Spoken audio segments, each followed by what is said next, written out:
This is called What Doesn't Kill You, an antifragile approach to emotional dysregulation. This is a problem that I have, and I'll be using concepts found in the book Antifragile by Nassim Nicholas Taleb, and I will also be referencing some MBTI terms as well. Start off by talking about the definitions of fragility and antifragility and how those things can apply to both people and systems. I'm going to talk about feedback loops and how those work and how it can be problematic when a feedback loop stops working properly. I'll describe sensory dysregulation and how it's different from emotional dysregulation. I'm going to compare teleology versus etiology and cognitive mechanics.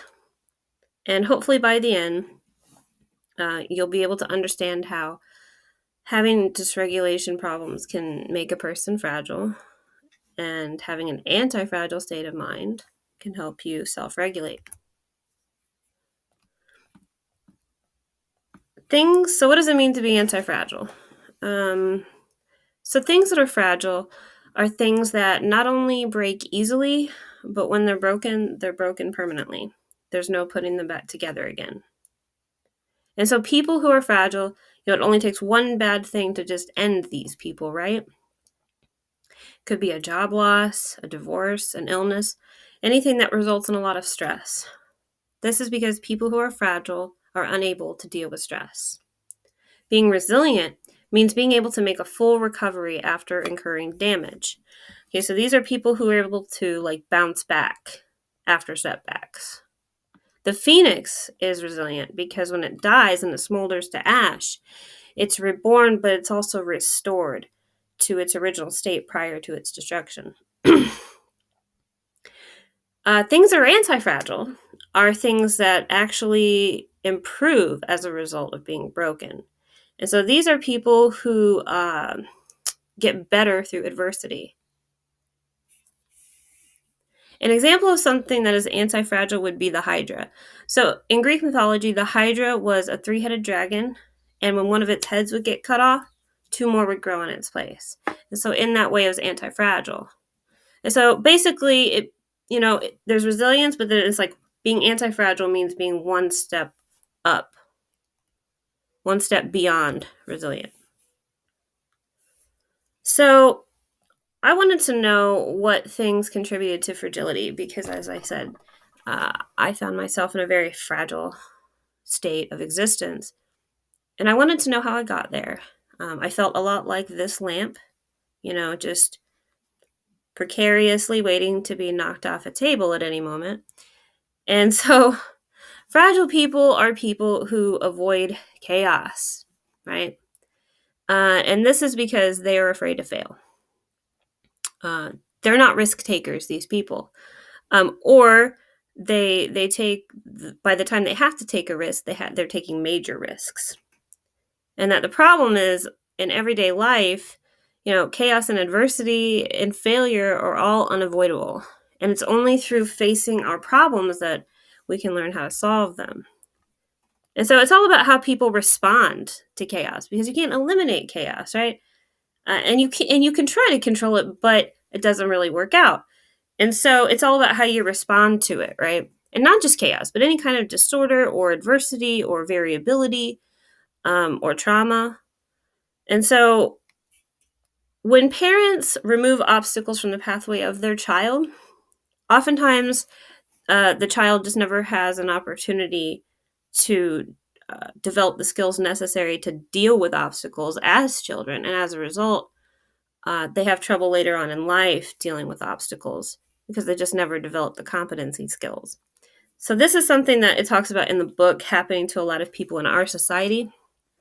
But then for other people, they can become fragile because maybe they were faced with a lot of adversity in childhood and they had to develop a lot of coping mechanisms. But over time, coping mechanisms become ineffective, right? Either they just stop working or they become maladaptive. And this is in the case with addictions. And so I realized over time that I had this thing called emotional dysregulation. And that was a major contribution to why I was fragile. Okay, so what are some characteristics of anti-fragility? What makes something anti-fragile? Well, first I want to talk about the process of hormesis. So hormesis is a scientific term for what happens when you expose living tissue to small amounts of a harmful substance, and then you increase the dosage in small increments slowly over time. The cells will adapt to the substance, and this is how tolerances are created. And this is also how vaccines work, right? This is how we build muscle mass and bone density. But I want to point out that there is no such thing as 100% anti-fragility. The Hydra, that doesn't exist. Because too much chaos or too much volatility will make anyone volatile eventually, right? And so the difference is that the anti-fragile person is willing to learn from their mistakes, right? And this is what allows them to transform their failures. So people who are anti-fragile use chaos and disorder to their advantage. They're willing to take calculated risks. They stay busy, and they are not afraid of failure. And so when I try to think of things on my own that, I was trying to conceive of things that were anti-fragile, at first, really the only thing that came to my mind was the immune system, because it's only through exposure to pathogens that the immune system is able to build the antibodies necessary to become robust, okay? And then I thought about, body hair, because we all know that comes back with a vengeance.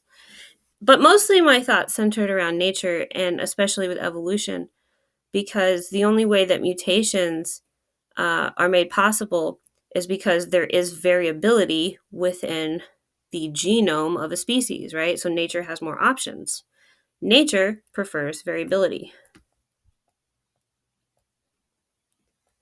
In the book, Taleb recommends applying the use of systems thinking to come up with a plan for becoming anti-fragile, because that's the whole idea, is to develop a plan. Systems found in nature tend to have patterns that are cyclical, but man-made systems tend to have patterns that are either linear or exponential. You can't eradicate a natural system, but it is possible to overlay a man-made system on top of a natural system. And we do it all the time with roads and bridges and irrigation systems. And also, a system does not have to be perfect, but it does have to operate efficiently enough to where the bad side effects of it don't inevitably cause its own destruction. Okay, so more about systems thinking. I'm not going to talk a whole lot about it, but in the book, Taleb does recommend applying the use of systems thinking to come up with your own plan for becoming anti-fragile.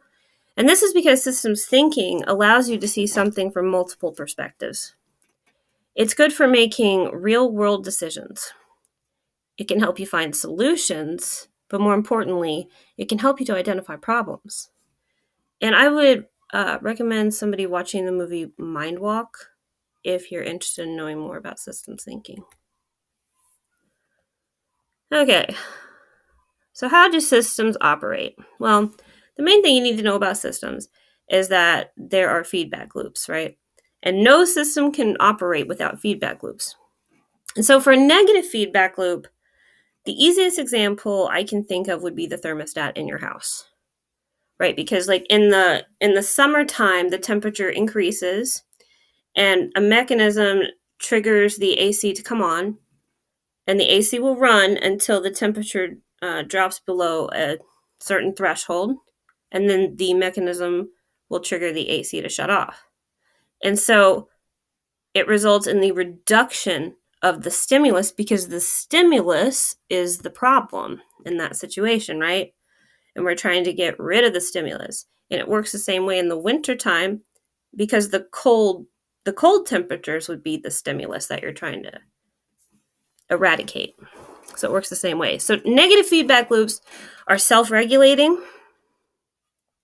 They serve the purpose of maintaining balance and stabilization. All about maintaining balance, negative feedback loops. And so a positive feedback loop is self-perpetuating, okay? And it results in the enhancement or increased frequency of a stimulus. So in the case of global warming, the accumulation of greenhouse gases in the environment leads to rising global temperatures and vice versa. They amplify each other. Forest fires and vicious cycles are examples of positive feedback loops.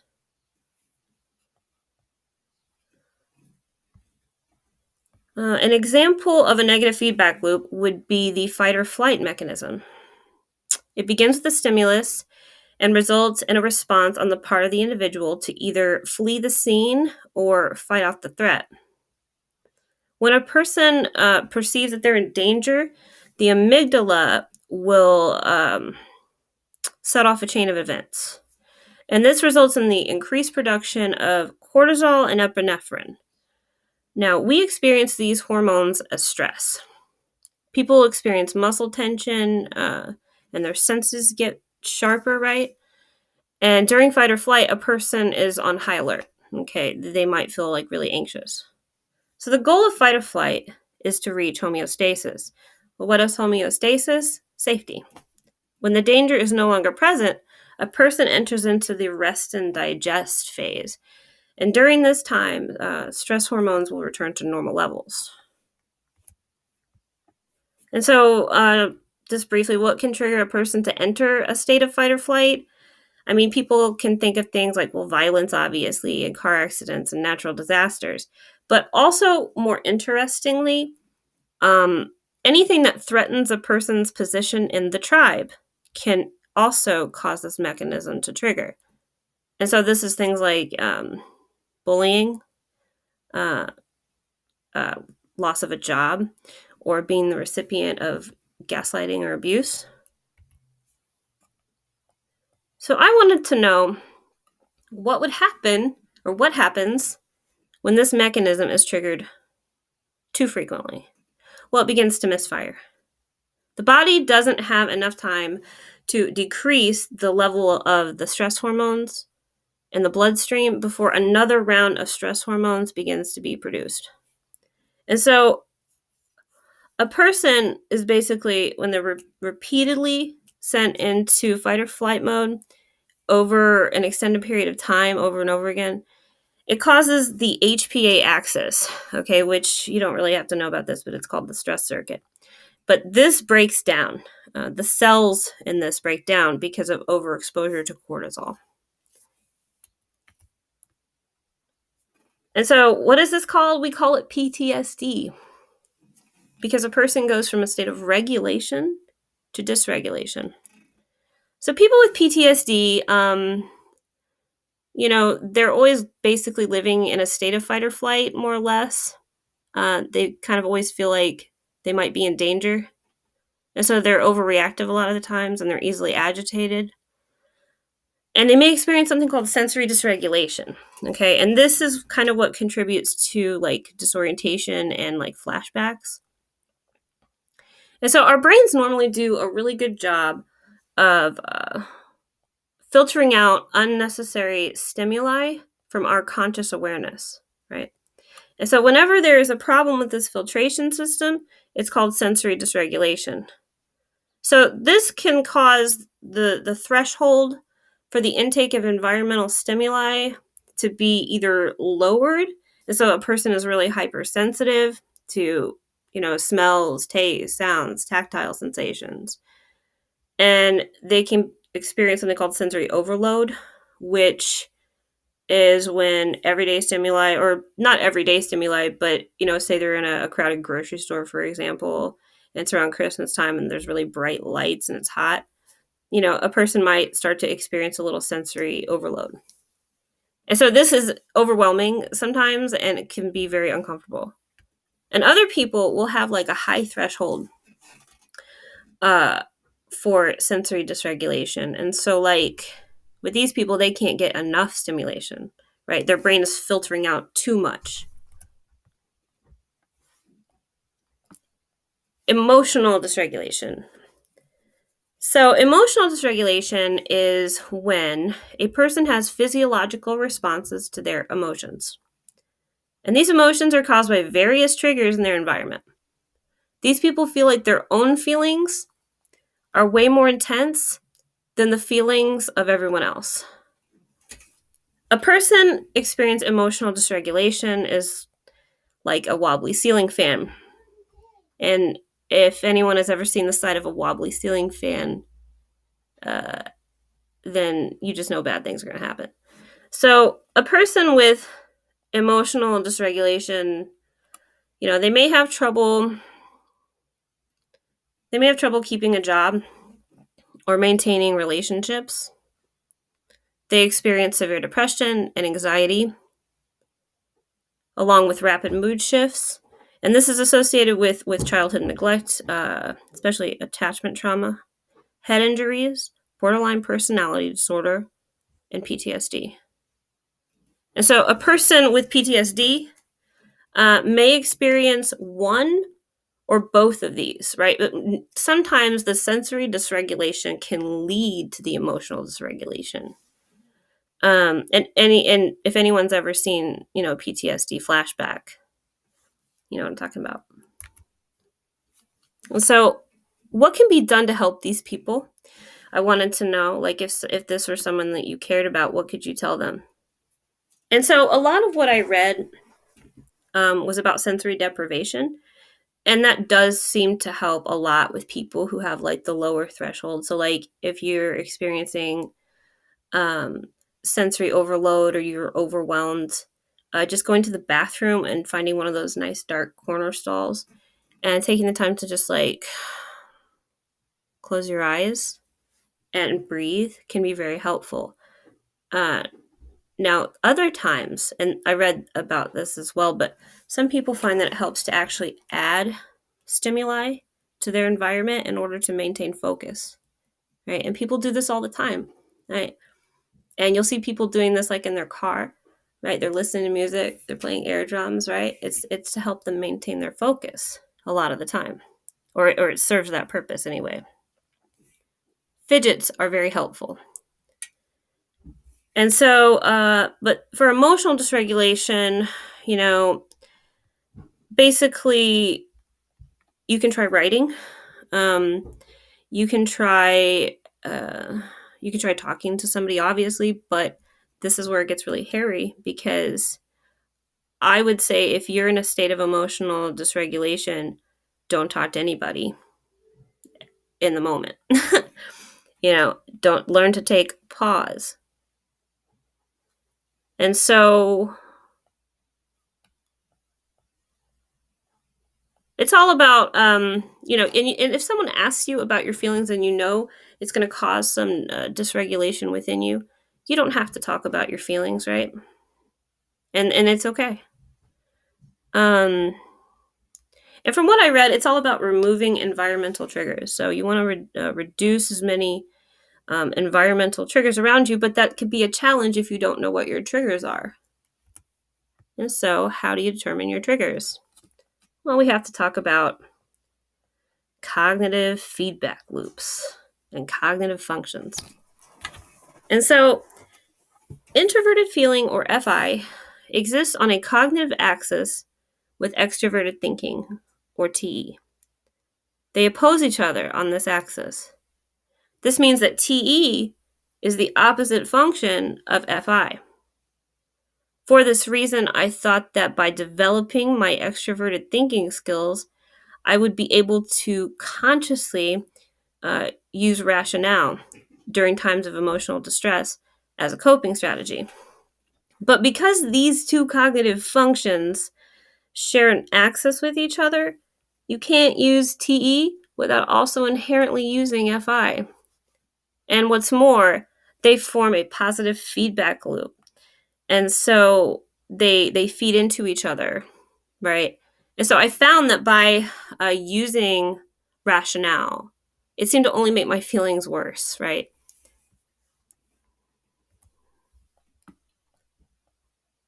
And so it seemed possible to me to use cognitive transitions, calculated cognitive transitions, as a way of coping with emotional dysregulation. From my perspective, it's my feelings that are the problem. And so extroverted feeling is how a person experiences the feelings of other people and is connected to FI by way of cognitive orbit. And I thought by gaining access to extroverted feeling through calculated cognitive transitions, I could evade the negative effects of my own emotions, right? But this did not work out. Well, maybe it did. But what I failed to realize was that FI is a source function, which means it can't be substituted for FE or TE because these are consuming functions. And for FI users, operating while using FE is like operating without your moral compass. And this can be a real problem for people who are used to navigating the world that way. Introverted thinking, on the other hand, is a source function. And I found that only TI is strong enough to replace FI. And so, and I wanted to know if I were able to break that rumination cycle by using TI, right? I wanted to know if that could work. So then my problem became, well, how do I know what TI is? Okay, how do I convert TE into TI? What's the difference, right? Well, remember hormesis? Is it possible to apply the concept of hormesis, I wondered, as a way of increasing a person's mental capacity? In philosophy, there are two types of reasoning. Teleology provides an explanation that pertains to something's purpose or function. Etiology is all about cause and effect. How would you go about answering the following question? Why is the earth round?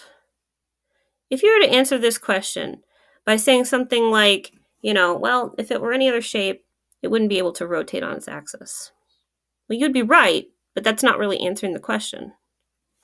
And that's a teleological explanation, okay? Because you're answering the question in terms of something's purpose or function. But if you were to answer the same question by saying something about the force of gravity causes the rotation of the earth, and over time this eventually led to the formation of a sphere, right? That would be more of an etiological explanation. And so teleology kind of takes cause and effect and organizes it into a bunch of organized patterns, right?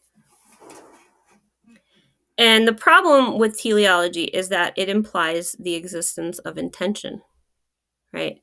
Whereas with etiology, it does not imply intention. It's impersonal.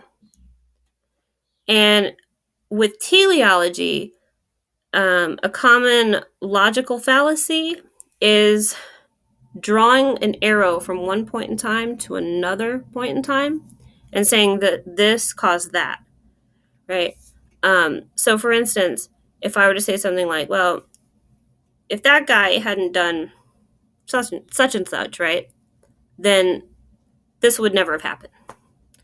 Well, I can't say that because it's a logical fallacy.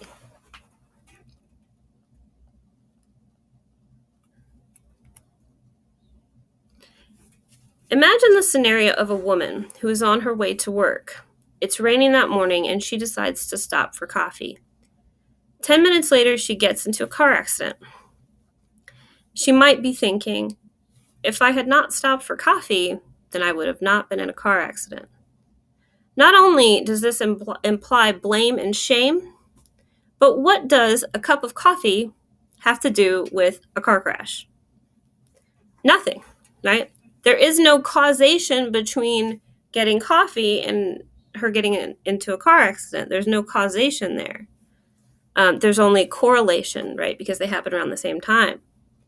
And so this is the teleological approach, and it's just not very useful a lot of the time. Slippery slope is a common teleological fallacy. Okay, so René Descartes was a 17th century philosopher and one of the most influential thinkers of all time.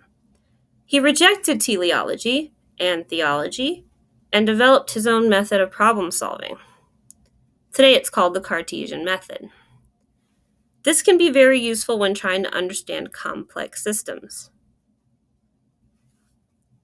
I will warn you, though, to proceed with caution because this can actually form into its own feedback loop.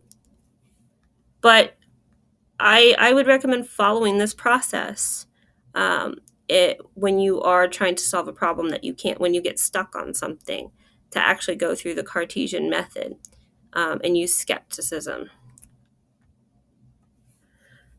If you take the previous example about the woman getting coffee and then gets into a car accident, and you say, well, it was raining outside, okay?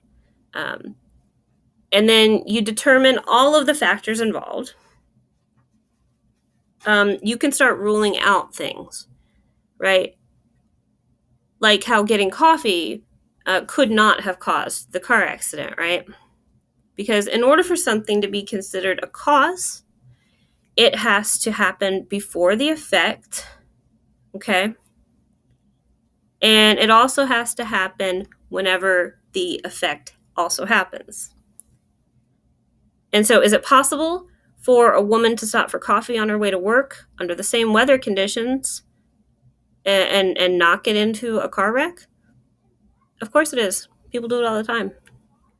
And that's how you know it's not the cause.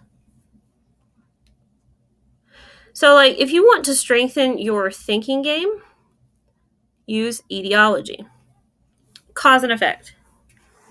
So cause and effect is when one thing causes another thing to happen, and whenever the cause happens, the effect must also occur. If the cause does not happen, then the effect must not take place. In other words, they go together. And I would learn about syllogisms. So an example of deductive reasoning would be a syllogism, okay? And so a syllogism is like all cats meow, Sadie is a cat, therefore Sadie meows. If you start practicing the use of syllogisms just with your everyday life, just thinking about really simple things, if you try to break it down into a syllogism, this is a good practice and good exercise. But there are logical fallacies that go along with that too, so be aware of that. Speaking of logical fallacies, here are a few of my favorites, my personal favorites. So these will really trip you up, like no joke. Slippery slope. Okay, so slippery slope is when you start off with something, and then 5 steps later, everybody winds up dead, right? False dichotomy, that actually goes back to the Cartesian method, because one of the problems with the Cartesian method is either or thinking or black and white thinking, although this can be very productive, but only up to a point. And so that's false dichotomy. Apples and oranges, that's when you just compare things that are too different. Red herring, right? Just turn on the evening news. And so implementing your own rules and designing your own system is basically the way to go. And the goal here is to see small, manageable problems in your life as opportunities to try something different. But this is not easy, and it takes practice, and it takes time, and you will mess up, and you'll be wrong, but you have to be willing to be wrong. It's really important. So these are some practices that I found to be helpful personally. Adding up the factors involved. If you get stuck try working backwards. Verify that your information is correct. And at the end, the whole idea is to determine if there are any factors that you can control to prevent the problem from happening in the future. Within systems, rules are self-limiting mechanisms that establish negative feedback loops. And so negative feedback loops are going to lead to balance and stabilization. So by implementing your own rules for yourself and following a plan of action, you can avoid emotional triggers by using a method of causation, not explanation. You can alter the way that you feel by changing the way that you think. And so hopefully, and like I said, this is not easy, okay? And in the book, he talks about things like keeping everything really simple, right? Simplifying your life. Less is more. Develop a process, create a system, learn about things. And then this isn't a good slide, but I just threw this on here. So these are just some things that I thought of that might be helpful. This is a math game called 24. It's actually really fun. You have to use these 4 numbers and try to get to the answer 24. And then this game, the Cracker Barrel game, So I like this game, and I used to play this game. I used to have it because you don't need anyone else to play it with, right? So it's not like chess where like you'd have to get another person to play it with you. You can practice this game by yourself, right? And you can't look up the answer or anything. You have to really figure it out. And it's good. I think that would be a good way for somebody to strengthen their reasoning skills, and maybe just to practice math, right? Just to practice some challenging math problems in the moment of dysregulation. And I know that sounds crazy, but I've done it. And also try adding stimuli. Try adding stimuli to increase your focus because it works. And so hopefully you found this to be helpful. And so thank you for listening, and have a good day.